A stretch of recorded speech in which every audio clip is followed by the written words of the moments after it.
Assalamualaikum warahmatullahi wabarakatuh. Kembali lagi dengan saya Ridwan Fajar Kurniawan, NIM 20310410028, mahasiswa psikologi Universitas Proklamasi 45 Yogyakarta. Kali ini saya akan membahas tentang teori social learning dari Martin Seligman dan Walter Mischel.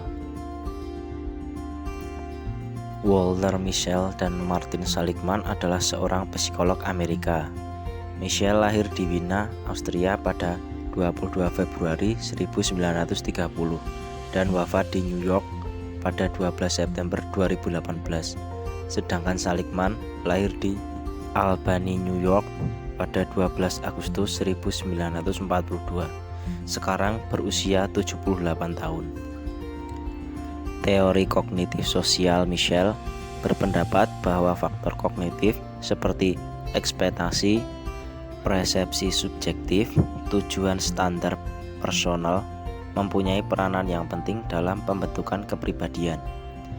Manusia memiliki sejarah individual dan pengalaman yang unik yang memberikan mereka jalan untuk menentukan tujuan-tujuan personalnya, tetapi juga memiliki kesamaan yang cukup di antara manusia untuk memberikan jalan pada konstruksi rumusan matematis yang apabila tersedia informasi yang cukup akan menunjukkan perilaku yang reliable dan akurat.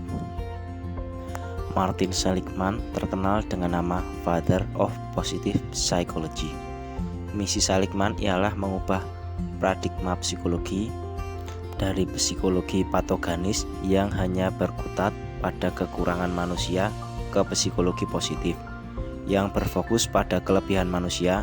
Dalam penelitiannya di bidang psikisme dan depresi, ia menemukan dan memasukkan ide baru, yaitu optimisme.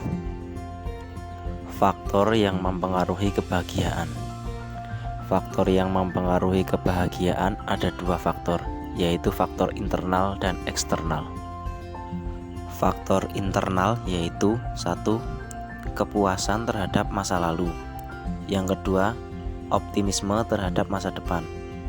Yang ketiga, kebahagiaan pada masa sekarang. Faktor eksternal. Yang pertama adalah uang. Umumnya, penelitian yang dilakukan dengan cara membandingkan kebahagiaan antara orang yang tinggal di negara kaya dengan yang tinggal di negara miskin. Yang kedua adalah pernikahan. Seligman mengatakan bahwa pernikahan sangat erat hubungannya dengan kebahagiaan. Yang ketiga adalah kehidupan sosial. Penelitian yang dilakukan oleh Seligman dan Diener menjelaskan hampir semua orang dari 10% orang yang paling bahagia sedang terlibat dalam hubungan romantis. Yang keempat adalah kesehatan. Objektif yang baik tidak begitu berkaitan dengan kebahagiaan. Menurut Seligman, yang paling penting persepsi subjektif kita terhadap seberapa sehat diri kita.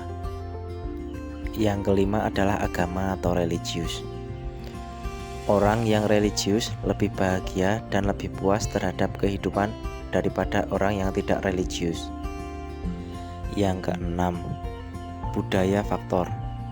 Budaya dan sosial politik yang spesifik sangat berperan dalam tingkat kebahagiaan seseorang.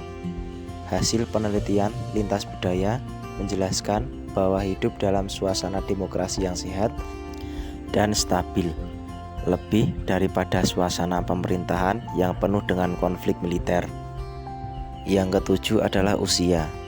Penelitian yang dilakukan mengungkapkan kemudaan dianggap mencerminkan keadaan yang lebih bahagia. Dan yang terakhir adalah jenis kelamin.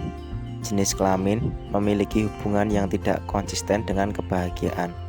Wanita lebih banyak mengalami emosi positif dengan intensitas yang lebih tinggi dibandingkan dengan pria. Tingkatan emosi rata-rata pria dan wanita tidak berbeda, namun wanita lebih bahagia dan lebih sedih daripada pria. Sekian penjelasan singkat di video kali ini. Wassalamualaikum warahmatullahi wabarakatuh.